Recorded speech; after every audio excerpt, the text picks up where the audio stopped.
Ano ang nagpa-crazy sa kanya ng ganito? Oh my God! Talagang tunay na pagmamahal. Ipinost nila ito nung Korean New Year.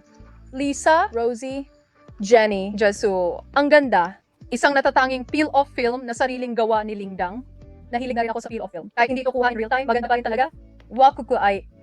Dapat ito ay regalo mula sa kanila ni Juju. Isuot mo ang sombrero. Napaka-cute. Isasabit ko ito sa bag ko. Ay nako, gusto ko rin. I-share mo naman. Sige na. Tingnan kung ano ang nasa gift box na ito. Ito ay isang maliit na kampanilya na gawa sa sinulig. Ito ba ay purong handmade? Dapat ay, oh my! Mayroon ding maliit na relo na asul. Paborito ko rin itong kulay na asul. Oh, salamat. Sige, pupunta ako sa may pinto para buksan ito. Hanbao Castle? Ipapakita ko sa inyo, talagang hindi matanaw ang dulo. Talagang walang katapusan. Tingnan natin kung ano ang nasa malaking bag na ito.